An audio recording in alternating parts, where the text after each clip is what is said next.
할렐루야.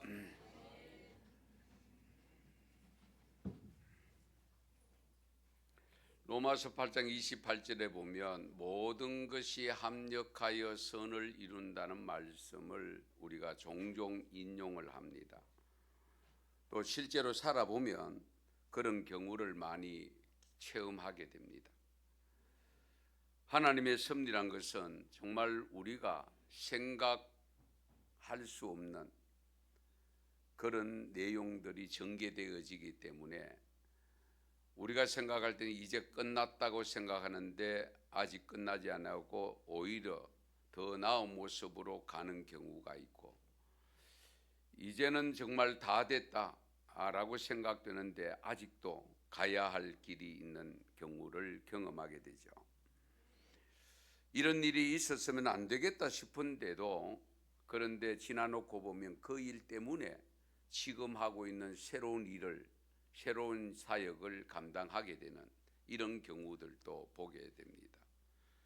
그래서 발을 동동거리면서 정말 하나님의 뜻으로 여겨지는 순간이라고 생각되어지는 그런 모습으로 가다가도 엉뚱한 길로 가는 경우도 있고, 또 엉뚱한 길로 가다가도 바른 길로 들어서는 경우도 있게 되죠. 오늘 본문 말씀의 내용을 우리가 잘 간추려 보면 정말 중요한 것을 발견할 수가 있습니다. 이 성탄 때마다, 절기 때마다는 계속 반복되는 말씀이 됩니다만은, 그럼에도 불구하고 2025년 성탄절을 통해서 주시는 말씀이니까요, 다시 한번 깊이 생각해 보면 좋겠습니다. 오늘 본문 1절에서 7절은 예수님을 낳게 될 그 요셉과 마리아 부부가 만삭이 되어진 채로, 거리 개념으로 보면은 약 100km 됩니다. 지금 예루살렘으로 호적하러 올라가죠. 호적하러 올라가는데 나사렛 동네에서 그 돌고 돌아서 가는 길이 약 현재 키로수로 100km 정도 됩니다. 여러분, 그때에 기껏해야 낙타 타고 가는 그 시절에 한번 생각해 보십시다. 그런데 어쨌든 베들레헴의 고향을 두고 나사렛에 와서 생활하면서 살아가고 있는 가운데서 이 요셉과 마리아도 이게 황제의 영이 떨어졌기 때문에 전부 다 예외가 없습니다. 다 호적하러 가야 되는데, 이 배경이 뭐냐면은 당시 이스라엘이 이미 로마의 지배를 받고 있었잖아요. 아우구스투스가 황제입니다. 그 황제가 자기들이 지배하는 나라들의 인구 동태 파악을 위해서 인구 조사를 하려고 호적을 자기들이 고향에 가서 하도록 한 거예요. 그러면은 우리가 생각할 때는 요셉이 혼자 가가지고 그잖아요, 하고 오면 될 텐데, 그 만삭된 몸을 가진 이 마리아도 같이 갔다는 사실입니다. 결국은 인구 동태 파악을 위해서 이런 영을 내렸고, 그래서 그게 직접 가시 하지 않으면 안 되는 이제 그런 상황에 와 있었던 거죠.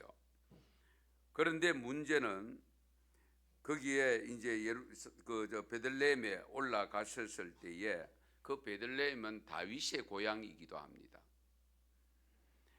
조용하던 마을이 갑자기 흩어졌던 분들이 몰려오니까 하루 만에 왔다 갔다 할 수 있는 거리도 아니고, 그러다 보니까 요즘 자동차 같으면은 충분히 그렇게 되지만은, 그러다 보니까 나름대로 연식이 얼마나 있었는지는 모르지만은 여관이 다 차고, 만삭된 마리아가 아마 징조가 있었을 것 같아요. 그래서 이 집 저 집 다녀도 전부 방이 없어요. 예. 우리가 생각할 때는 한번 생각해 보십시다. 여인숙만 있는 거 집들도 있잖아요. 예, 거기 살고 있는 분들. 그러면 저렇게 만삭된 사람이 방을 못 얻어가지고 이 집 저 집 다니는 모습 사람들이 들어봤을 텐데, 그런데 방을 주는 사람이 없었다는 사실입니다. 좀 매정하지 않습니까? 아마 지금 우리 같아도 그런 분들 만나면 가만 못 있겠죠. 예. 아이고, 멀리서 오셨군요. 어디서 오셨는지 모르지만 어떡하지? 우리 안방 하나 있는데 저기 가서 쉬세요. 뭐 이렇게 얼마든지 할 수 있는 그런 상황인데도 오늘 본문 말씀에도 보면 방이 없었다라고 기록합니다. 그래서 긴장감을 가지고 결국은 아마 이제 출산할 징조가 일어났던 것 같습니다. 그래서 찾다 보니까 마구간을 찾았고 마침 그 마구간에 그 말구유가 있는 것을 발견했던 거죠. 이렇게 된 과정이 우리가 생각할 때는 우연인 것처럼 여겨지지만 모든 것이 하나님의 섭리라고 하는 사실을 깊이 생각하세요. 하나님의 섭리. 그 하나님의 원대한 계획을 우리가 다 헤아릴 수가 없죠. 예. 탄생을 준비한, 예수님의 탄생을 준비한 과정인데 어쨌든 성경에 예언된 것을 성취하시기 위해서 이와 같은 현상들이 주어진 거예요. 오늘 새벽에도 미가서 5장 2절을 말씀을 나누었습니다마는 미가서 5장 2절에 있는 말씀이 이런 말씀입니다. 베들레헴 에브라다야, 너는 유다 족속 중에 작을지라도, 너는 작다고 있습니다. 이스라엘을 다스릴 자가 네게서 나올 것이라. 미가 선지자를 통해서 이미 이 말씀을 하신 거예요. 베들레헴 에브라다야, 너희는 힘이 적다. 그러나 네게서, 너희 그 적은 지역에서 앞으로 이스라엘 다스릴 자가 네게로 나온다. 그는 근본은 상고의 영혼에 있다. 이 말씀을 성취하기 위해서 섭리하여 만들어낸 사건이 바로 예수님 탄생 직전의 호적 등록 사건입니다. 예. 그런데 중요한 것은 이런 메시아의 길을 로마 황제 아우구스투스를 통해서 이 세상 사람들을 다 움직이게 만들었으니 이건 하나님의 역사가 아니고는 할 수 없는 일입니다.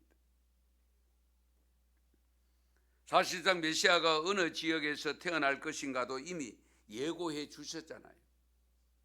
그리고 어느 가문에서 날 것인가도 이미 가르쳐 주셨습니다. 이사야 11장 1절에 보면 이새의 줄기에서 한 삭이 나며 그 뿌리에서 한 가지가 나서 결실할 것이요. 어느 줄기라고요? 이새의 줄기. 이새가 누구죠? 다윗의 아버지잖아요. 예. 어쨌든 왕족 가문이 아닙니다. 사울 왕가도 아닙니다. 예레미야 33장 17절에 보면 여호와께서 이와 같이 말씀하시니라. 이스라엘 집의 왕위에 앉을 사람이 다윗에게 영원히 끊어지지 아니할 것이며, 여호와께서 말씀하셨는데 이스라엘 집의 왕위에 앉을 사람이 다윗에게 영원히 끊어지지 않는다. 그래서 예수님의 족보를 기록하면서 이렇게 시작이 된 거예요. 아브라함과 다윗의 자손 예수 그리스도의 계보라는 말씀이 마태복음 1장 1절에 기록이 됩니다. 아브라함과 다윗의 자손입니다. 예, 예수 그리스도의 계보라. 이 구약에 기록된 말씀을 그대로 이어져 내려오고 있습니다. 이런 모든 내용을 보면 어쨌든 예수님의 탄생이 우연이 아니라 분명한 만세 전부터 하나님의 계획이었고, 이 사실을 700년 전에, 예수님 탄생 700년 전에 이사야 선지자를 통해서 이미 예고를 해 주셨던 거잖아요. 다윗의 가문에서 약속대로 베들레헴에서 태어나게 하신 것도 주도 면밀한 하나님의 계획 속에, 섭리 속에 이루어진 사건입니다. 미련하고 연약하고 부족한 저희들이 생각할 때는 이게 우연인 것 같고 뭐 별의별 생각이 다 들 수 있는 내용입니다만은 원대한 하나님의 계획 속에 이루어지고 있는 현실들입니다. 이것이 오늘날 저와 여러분, 하나님의 자녀가 된 저와 여러분 삶도 마찬가지입니다. 이 점도 깊이 헤아리셔야 됩니다. 로마 황제를 비롯한 나사렛 요셉 일행까지도 자신들도 모르는 사이에 하나님의 그 높고 넓은 뜻에 따르는 것이 바로 역사의 순리인데, 그것을 제대로 모르니까, 하나님의 뜻인 줄을 모르니까 하나님을 거역하게 되는 현상이 발생하는 거예요. 그런데 지금도 예외는 아니지만은 우리 예수님이 탄생할 때 만삭된 임산부가 방을 찾는데도 방을 내주는 사람이 없었다는 이 사실, 우리가 깊이 헤아려 볼 필요가 있습니다. 안타까운 일이잖아요. 정말 인정머리 없는 사람들이잖아요. 매정한 일입니다. 여과는 그렇다 치고 분명히 거기에 살고 있는 집들, 사람들도 분명히 많이 있었을 텐데, 이런 세상을 구원하기 위해서 오신 그 메시아 예수님을 알아볼 수 있는 영적으로 무감각한 사회였다는 것, 이 점도 우리가 깊이 헤아려야 됩니다. 예수님이 다시 오실 때도 이런 현상이 나타난다고 분명히 말씀하고 있습니다. 주님이 다시 오실 때 믿음을 보겠느냐고 했잖아요. 믿는 사람이 많은데 오실 이유가 없잖아요. 없으니까 오시지. 그래서 하나님은 메시아의 탄생의 그 자리 곁에 결국 사람들이 없으니까 어때요? 말 못하는 짐승들이 있는 곳으로 택하여 왔다는 사실. 이런 몰지각한 인간들을 구원하러 오신 예수님, 자신이 무엇을 위해 어떻게 하실 것인가를 태어난 모습 속에서 우리가 읽을 수 있는 모습 아닙니까? 깊이 알아보십시오. 왜 하필이면 말구유입니까? 그 말들이 다 먹어 치워버리면 왜 어떡하려고? 그러나 그 말구유에 있지 않고 한쪽 구석에 집을 깔고 그렇잖아요. 그런 걸 깔고 그쪽으로라도 했으면은 우리가 그런 상식적인 생각은 그런 생각 들지 않습니까? 그런데 왜 말구유에 누워 있을까요? 우리 예수님은 저와 여러분들의 먹이로 오신 겁니다. 믿습니까? 먹이로 오신 거예요. 영생수를 주시기 위해서 오셨잖아요. 생명의 떡으로 오셨잖아요.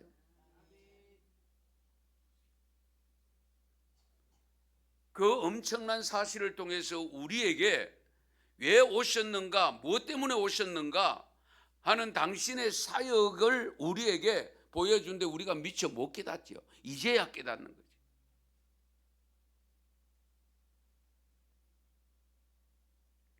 그런데 중요한 것은 아기 예수님이 탄생할 것을 목격하게 한 사람들은 그렇게도 열심히 기다리던 대제사장들, 서기관들, 바리새인들은 없었다는 사실입니다.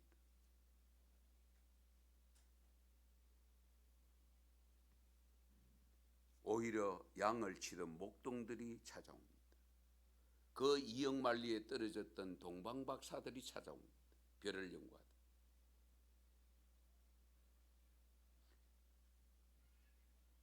그래서 오늘 본문 10절 이하에 보면 목동들이 밤에 양을 돌보고 있을 때 천사가 나타나잖아요. 그리고 목동들에게 분명히 일러줍니다. 무서워 말라. 보라, 내가 온 백성에게 미칠 큰 기쁨의 좋은 소식을 너희에게 전하노라. 할렐루야. 기쁨의 좋은 소식을 너희에게 전한다. 우리가 무슨 소식이 있는지 내가 제일 먼저 알면 괜히 어깨가 올라가잖아요. 그렇지 않아요? 예. 그런데 양을 치고 있던 목자들에게 천사가 찾아와서 제일 먼저 일러주었다는 사실. 그 메시지 내용이 뭐냐? 11절에서 12절입니다. 같이 읽습니다. 오늘 다윗의 동네에 너희를 위하여 구주가 나섰으니 곧 그리스도 주시니라. 너희가 가서 강보에 사여 구유에 누워 있는 아기를 보리니 이것이 너희에게 표적이니라 하더니. 아멘. 너희에게 표적이다. 확인시켜 준 거예요. 내가 본 것을 이야기하는데 누가 뭐라 하겠어요? 예, 거짓말이라고 할 수 없지요.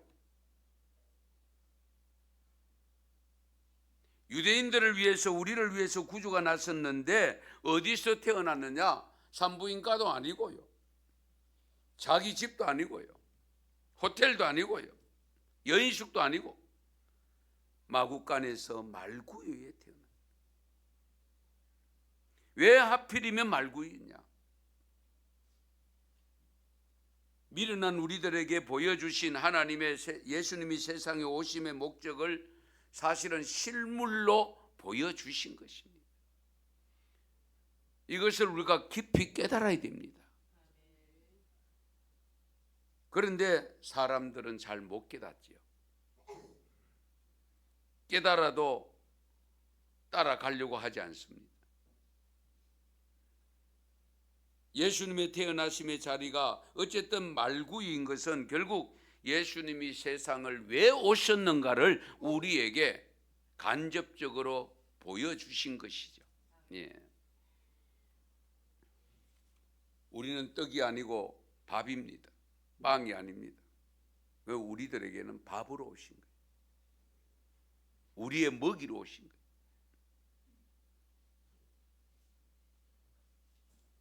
그 예수님께서 공생의 시절에 하신 말씀, 요한복음 6장 35절인데요. 나는 생명의 떡이니 내게 오는 자는 결코 줄이지 아니할 것이요 터이요 나를 믿는 자는 영원히 목마르지 아니하리라. 아멘. 이것을 가리켜서 우리가 영생수라고 표현하잖아요. 예. 영원히 목마르지 아니한다. 그리고 줄이지 않는다. 그러면서 48절에서 51절은 같이 읽겠습니다. 같이 읽습니다. 내가 곧 생명의 떡이니라. 너희 조상들은 광야에서 만나를 먹었어도 죽었거니와 이는 하늘에서 내려오는 떡이니 사람으로 하여금 먹고 죽지 아니하게 하는 것이니라. 하늘에서 내려온 살아있는 떡이니 사람이 이 떡을 먹으면 영생하리라. 내가 줄 떡은 곧 생명의 이 세상의 생명을 위한 내 살이니라 하시니라. 아멘. 뭐 긴 설명 드리지 않겠습니다. 여기 떡은 우리 밥입니다. 우리에게 밥으로 오신. 그래서 말구에 나타났어요. 예수님이 말구에 먹이로 오셨기에 저와 여러분 모두가 오늘의 성탄의 기쁨을 누리게 된 것 아닙니까? 예. 구원의 영광을 받았잖아요. 예수님이 베들레헴 말구가에 오심으로 인해서 낮고 천한 사람, 바로 우리 같은 사람도 구원을 받을 수 있는 길이 열리게 된 거예요. 그렇다면 우리 또한 어떻게 살아야 될까요? 그냥 마냥 기뻐하고 즐거워하고 그것만으로 만족해야 될까요?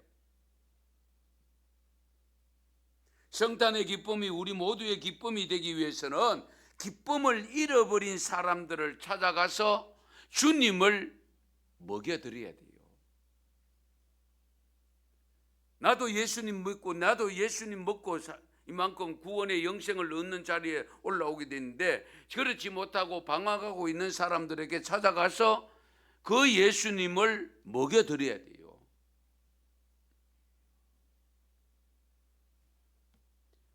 그런데 오늘날 성탄절은 왠지 볼품없는 그 마구간이 아니고 화려한 마구간이 되어버린 듯합니다.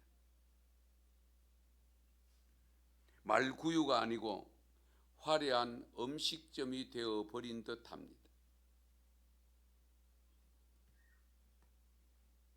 자신을 죄인된 인간들의 먹거리로 오셨던 예수님을 먹고 영생을 얻었다고 하면 우리의 삶이 왠지 부족하고 때로는 잘못되어 가는 듯한 생각을 하는 경우가 많은데요. 우리 자신의 생각과 삶이 우리 교회가 하고 있는 모든 사역들을 잘하고 있는지를 좀 깊이 돌아보셔야 됩니다. 과연 우리는 주님처럼 다른 생명을 살리는 먹거리가 되어져 가고 있는가?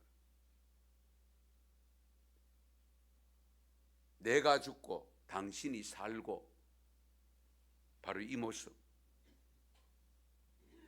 예수님은 죄인된 나를, 우리를 구원시키기 위해서 자기를 내어주셨습니다. 우리도 생명을 살리기 위해서 나를 내어줘야 돼요. 자기 알량한 자존심 하나 못 버리는 그런 마음으로는 절대로 생명을 살릴 수가 없습니다. 자존심 다 내려놓으세요. 하나님의 아들 예수님의 자존심 살렸더라면 십자가 지고 갔었겠어요? 어림도 없는 일이죠. 네가 무슨 하나님의 아들이라고?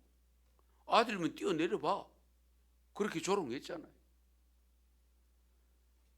그런 조롱을 받으면서도 그 사람들을 그 자리에 적석에서 해치지 않았어요. 대꾸하지 않았어요. 그런데 우리는 살아가면서 작은 말 한마디에 안절부절하고 어떻게든 내가 이겨 먹어야 되겠다고, 그래서 구원 얻은 생명까지도 실족해 만드는 이런 일들을 자행하고 있는 게 우리들 아닙니까? 우리가 깊이 알으셔야 돼요. 예수님이 말구에 오시지 않았더라면 바로 이 자리에 예배드리는 우리가 없죠. 있을 수가 없죠.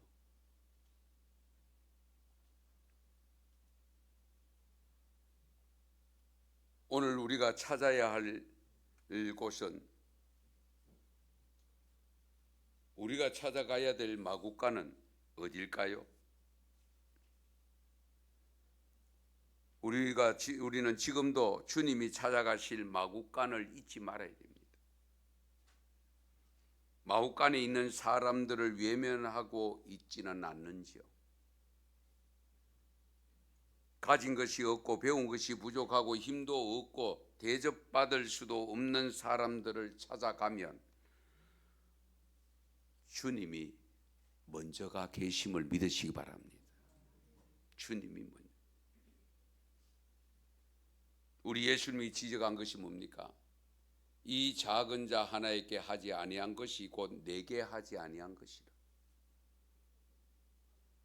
이 작은 자 하나에게 한 것이 곧 내게 한 것이. 예. 미가서 4장 6절에서 7절에 말씀이 있습니다.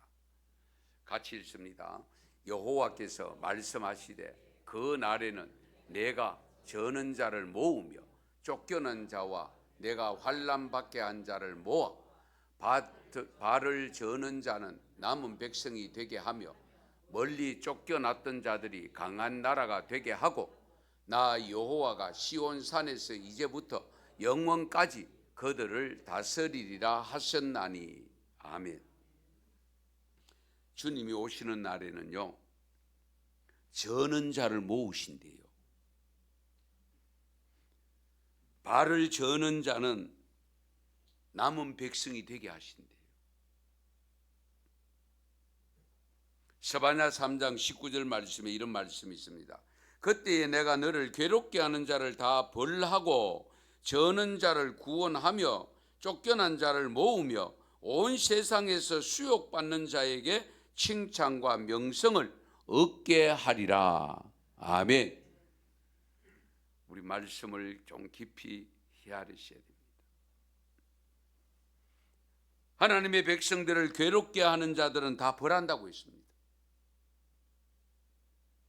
저는 자를 구원하시고 쫓겨난 자를 모으시고 수욕받는 자들에게는 오히려 칭찬과 명성을 얻게 한다고 했습니다. 연약한 장애인과 어렵게 사는 사람들을 회복시켜 주신다는 약속입니다.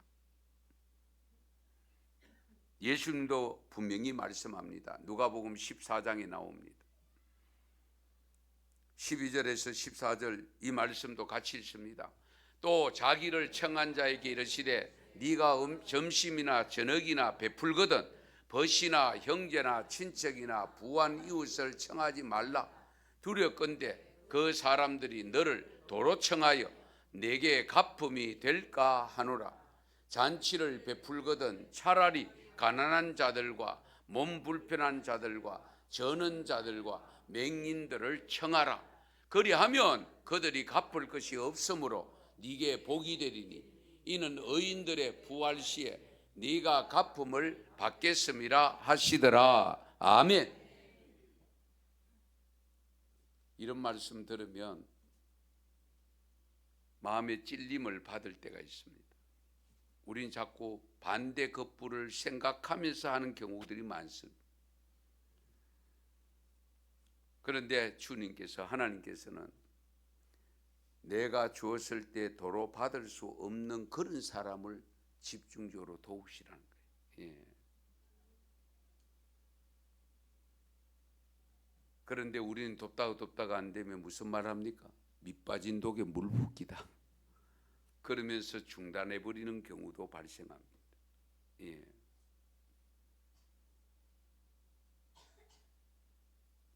어쨌든 주님이 오시는 날에 저는 자를 모으시고 한다는 사실, 발을 저는 남은 백성이 되게 하신다는 사실, 스바냐 3장 19절 말씀, 그때에 내가 너를 괴롭게 하는 자를 다 벌하고 저는 자를 구원하고 쫓겨난 자를 모으고 온 세상에서 수욕받는 자에게 칭찬과 명성을 얻게 한다.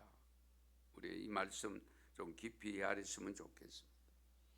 정말 우리가 가까이 해야 할 사람들은 찾지 아니하고 멀리하거나 이런 경우들이 많이 있지 않습니까? 예. 혹시라도 우리는 주님이 찾아가지 않는 사람들을 골라서 우리의 욕심을 채우기 위해서 찾고 있는 경우는 없는지 한번 생각해 봐야 됩니다. 우리 자막에 뜰지 모르는데 내용을 우리 여러분들이 그냥 속으로 같이 읽었으면 좋겠는데 없습니까? 제가 읽어드릴게요.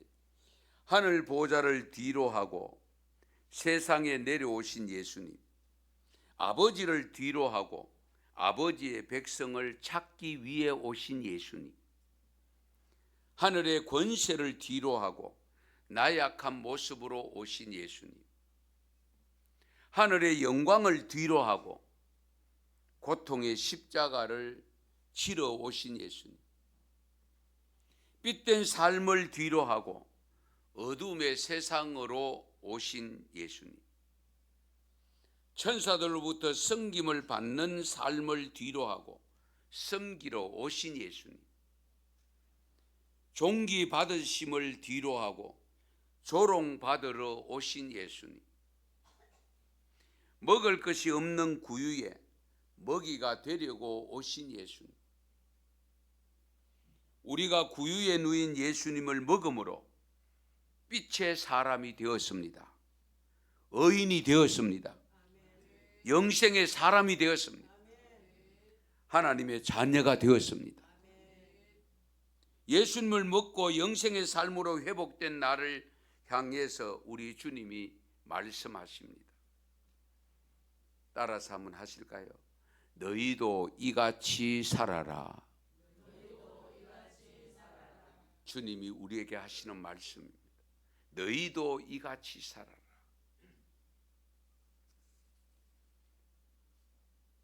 여러분이 가진 것이 무엇입니까? 남보다 더 가진 것이라고 생각되는 것이 있습니까? 그것을 주님이 누워 계시는 구유 안에 넣으라고 말씀합니다.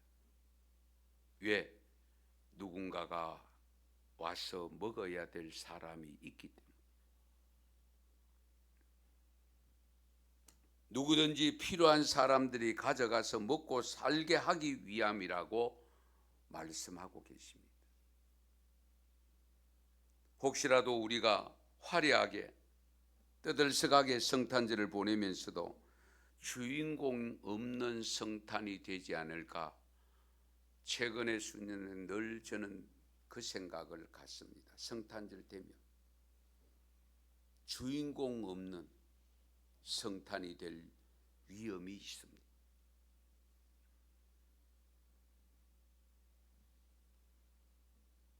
우리는 되돌아봐야 됩니다.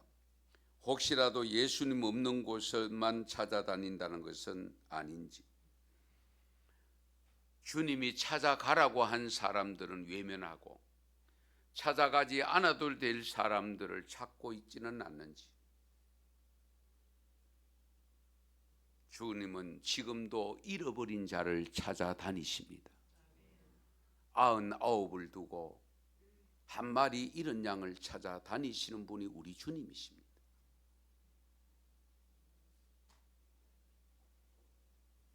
가져도 나눌 줄 모르는 사람, 자기 중심으로 사는 사람들, 누가복음 19장 8절에서 10절 말씀이 또 있습니다. 같이 읽습니다. 삭개오가 서서 주께 여짜오되 주여 보시옵소서, 내 소유의 절반을 가난한 자들에게 주겠사오며 만일 누구의 것을 속여 빼앗은 일이 있으면 네 갑절이나 갚겠나이다. 예수께서 이르시되 오늘 구원이 이 집에 이르렀으니 이 사람도 아브라함의 자손이미로다. 아멘. 그래서 뒤에 말씀을 읽지 않았는데요, 10절 말씀 같이 읽습니다. 인자가 온 것은 잃어버린 자를 찾아 구원하려 함이니라. 아멘. 잃어버린 자를 찾아고, 그 잃어버린 자자 구원을 하시려고 저와 여러분을 먼저 불러 세운 줄 믿으시기 바랍니다. 그러므로 우리도 주님처럼 먹거리가 없는 사람들에게 먹이로 다가가야 됩니다. 예수님을 먹거리로 제공하는 삶을 살아야 됩니다. 예.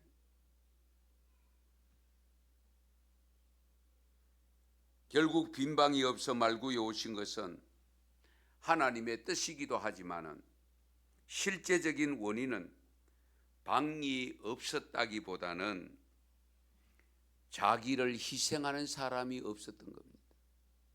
자기를 희생하는 사람이 없었던. 예.